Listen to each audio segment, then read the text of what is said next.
From UFOs to psychic powers and government conspiracies, history is riddled with unexplained events. You can turn back now or learn the stuff they don't want you to know.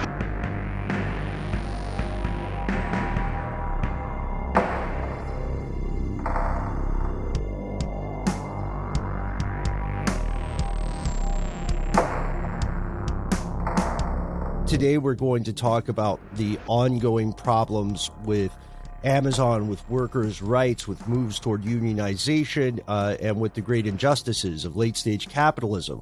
We'll talk about a high-level, nearly genocidal efforts at pest eradication, and then we're going to talk a little bit about the future of breathing through your ass. These are all true stories. Let's go in just that order we laid out. Now, Noel, I'm excited about how we're going to connect these stories. We'll find a way. Yeah, like human centipede style, probably. Yes. Yeah. So, Noel, I think maybe we start with a story you found, because all of us have had close eyes on the ongoing controversy with Jeff Bezos's company, Amazon, which is an absolute giant in the world of shipping. You may not know it, but the bulk of their money, folks, for a long time has been in something called Amazon Web Services. Still, we've all heard horror stories. Many of our fellow conspiracy realists have written into us talking about horror stories working in some capacity for or with Amazon. And the recent news of the tornado was devastating and tragic. But just because that story has left the news cycle doesn't mean the story ended. That's something we always try to emphasize. And when I saw the headline for what you posted, Noel, this just blew me away. It's one of those headlines that already has like 3 terrible questions just in the first sentence, right? Yeah, it does. The headline I found on Motherboard is "No one's life is worth a package." That's the quote. Amazon workers are organizing for cell phone access. Wait a minute, hold the phone, literally, or don't, or put it in some sort of RF proof case, and then you'll receive it back. What is this, a Dave Chappelle stand-up special? No, it's apparently work. Many of us take for granted the fact that we are allowed to, be treated like adults at our work. And surely, we're not supposed to be messing around on our phones during work hours, but it's important to have those phones, to be connected to the outside world, to loved ones, to parents maybe that are dealing with health issues, especially in the midst of a pandemic. And apparently children with childcare, with schools closing, who knows, any number of things that are incredibly necessary to have a tether to the outside world for, so that you can act accordingly. But we already know that Amazon has some pretty inequitable, to put it mildly, policies around all kinds of stuff. We hear horror stories about people not getting bathroom breaks, having to urinate into jugs and all of that kind of stuff. And apparently, and I didn't know this, I don't know if y'all did, but they have had a policy in place where you're not allowed to have a cell phone when you're working in one of their warehouses. That policy was suspended, I think, for a bit because of COVID and all of that stuff, but they're talking about putting it back into play. And as a response to that, Amazon workers in the mid-Atlantic region, thousands of warehouse workers in that region, are organizing or signing petitions to, especially in the aftermath of this horrible collapse of an Amazon warehouse in Illinois that killed 6 Amazon workers. They have signed a petition to allow workers to have their phones for just the reasons that I laid out, which are pretty common sense reasons. Noel, that collapse was due to the tornado?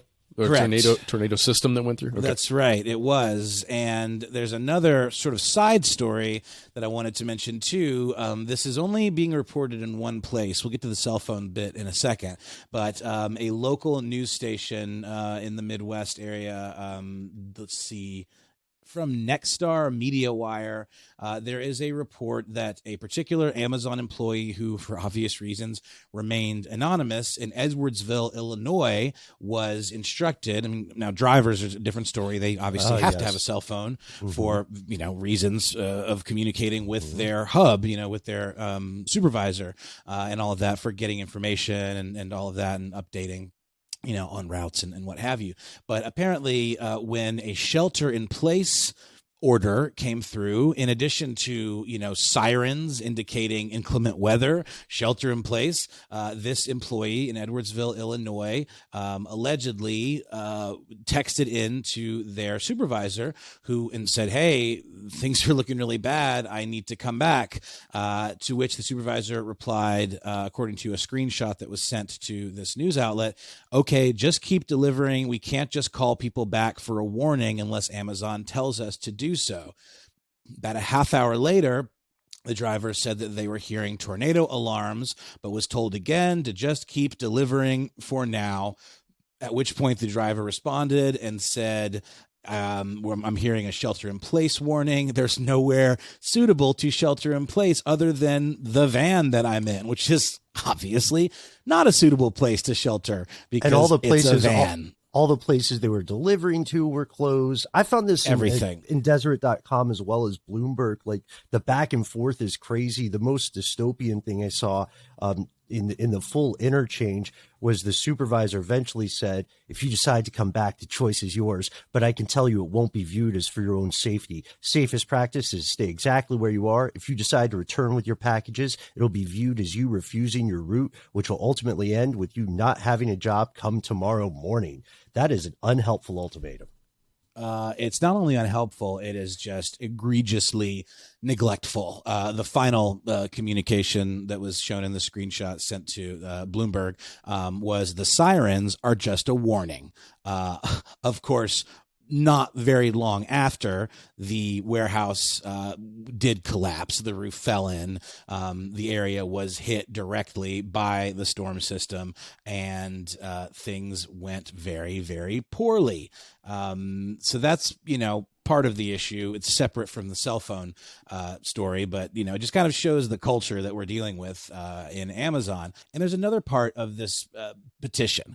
Apparently, Amazon is very bad about having people come into work when conditions such as floods, snow, ice, and heavy storms are well underway until they've gotten the word that packages on freight vehicles, trucks and rail and the like are not going to make it to the warehouse. So they are clearly prioritizing the delivery of these packages over the safety of their employees. I think the chain of events here makes that very, very clear. So they are not only asking to have their phones not taken away. There is a quote from a source that was interviewed for this piece in Motherboard saying, "Taking our phones away isn't about safety. It's about controlling us." And last week, this was from just a couple of days ago, workers at 6 Amazon warehouses in New York City and Washington, D.C. areas delivered petitions to their supervisors, their warehouse managers, asking for just this, to not have the phones taken away and to be compensated for work if they show up. Because what has ended up happening is that they will show up only to realize that the inclement weather has caused the packages to not be delivered to the warehouse via the larger freight delivery, and then they're sent home with no pay. But they've already made the potentially, hour-long or more commute, and then they have to get home. And if they're in an area like New York where they're relying on, commuter situations like metro or rail or what have you, and then those systems have been shut down, what are they forced to do? They're forced to pay out of their pocket for things like Uber or Lyft. And there was a incident cited in this article where someone had to take a nearly $100 Uber back home, or a Lyft rather. And what does that mean? That is essentially they're paying out of their pocket for more than they were compensated for showing up in the first place. Right. Which means people might eventually, very easily, be literally unable to afford going to work. just the cost of going to work. It's kind of like that depressing moment anybody's experienced if you've ever worked in food service, where you're making something, be it a burger or a quesadilla perhaps, and then you start thinking, well, I get paid X amount of dollars an hour, and this cost X amount of dollars, so how much in time would it cost me? Is this 30 minutes of my time, this quesadilla? It's a brutal reality. Ben's hungry again, everybody. Yeah, well, I mean, a quesadilla is a beautiful thing. There's no question about that. What's not a beautiful thing is the idea that someone literally has to choose between getting paid and taking care of their kids. One coworker with 2 children of this person that was quoted is said to have been dealing with an issue with their special needs children. Quote, there are frequently urgent situations where she needs to tend to them on the spot. If the school calls and says to pick up your kids for an emergency, the schools will call Child Protective Services if you don't answer, claiming neglect of your children. Amazon is making parents choose between foregoing pay or foregoing childcare. The focus is never on workers' well-being and always about being productive. Eesh. Yeah, it's really rough. And another worker was quoted in saying what I just said a minute ago, but better to hear it directly from the person living it. Quote, the only factor they consider with snow is if the packages get to them. Someone from a Bronx warehouse was quoted saying, whether the trucks can get there and vans can get out is what determines their decision to stay open. Amazon regularly pressures people to work in dangerous weather. Last winter, we were called in to work overnight, even though a major snowstorm had already started. Many of my coworkers used personal leave time to stay home and stay safe. Those of us who came in worked briefly and were then informed, to no one's surprise, that the delivery vans would not be able to make deliveries, so work was over for the day. And this is all coming, as pressure from management, who is, of course, being pressured by their management, who, of course, is being pressured by their management. And it all comes down from the top, from Mr. Bezos himself. It would seem that profits are valued much more highly than workers' safety and livelihood. And it feels like a very, very short-sighted and thoughtless policy.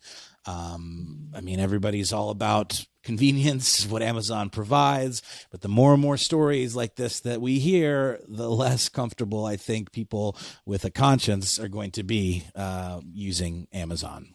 Yeah, I'm really glad this is in the news now, and several of the Amazon stories that we've covered in the past, month or so, maybe 2 months. Mm-hmm. I'm really glad we're getting to talk about this stuff because it is such a simple, convenient service that we all have on our phones now, where we can just get things. And we sometimes just imagine that it is that simple, but what Amazon does, the logistics required is ridiculously difficult, right? And that's from each individual person that is like having to figure out how everything gets from place A to B to C to D, and then finally to your house. And then all of the individual human beings that are actually moving that single package. It's ridiculously complicated, and it should be more expensive than it is, right? True. I mean, it just should be. You could say the same thing about the livestock industry, right? My friends who are nationals from other countries are routinely astounded when they see how comparatively inexpensive stuff like high-end steak is in this country. These prices are, for a number of factors, lower than they should be. You could reasonably argue if you factored in the prices. And if anybody out there is listening and working for Amazon, would love to hear your experiences, your war stories. We want to bring visibility to this. We also know that, it's a Leviathan, like you said, Matt.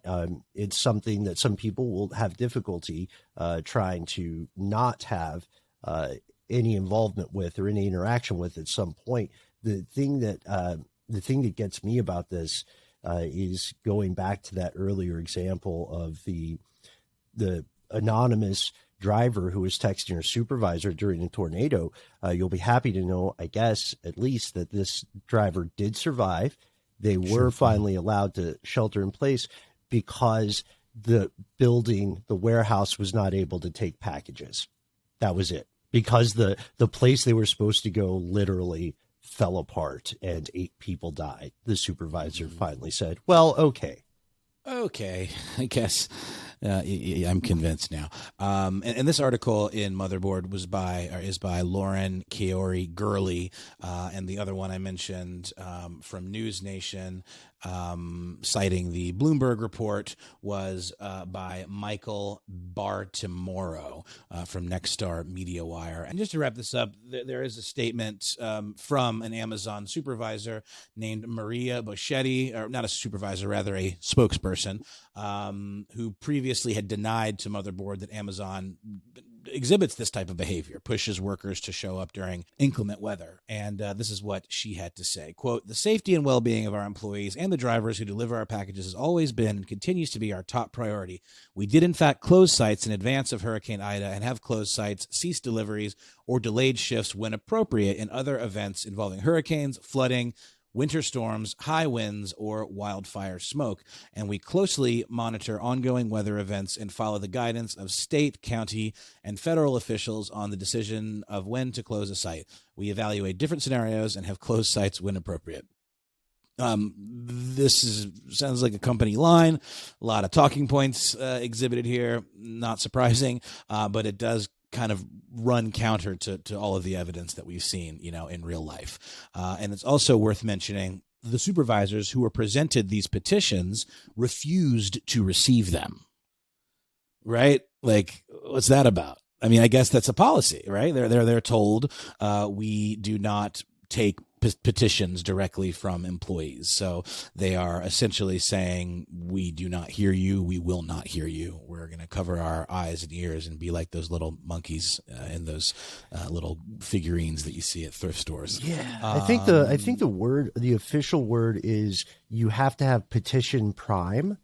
They have to have that service to be able to write directly to a supervisor. And thank you, Matt. They could get a 30-day trial of you that. You get a 30-day trial of Petition Prime. But if you don't keep your membership, then you are terminated on day 31. Exactly. It's rough. It's heartbreaking. And it's something that we should all consider when deciding whether or not to give this company our business. But it's also one of these things where they are essentially eating the cost of this delivery fee and passing it on to the safety and livelihood of their actual employees. Well and said. In order to do that, they have to maintain the bottom line against all odds. No way around it. Otherwise, they're going to start having to pass on those raises and humanitarian kind of, acts toward these human beings to the customer, which in their eyes would be a sign of failure, and Bezos does not seem like a guy that likes to walk back anything. So it's going to take something big to make this happen. And with that, let's take a quick break, hear a word from our sponsor, and then we'll come back with some more strange news.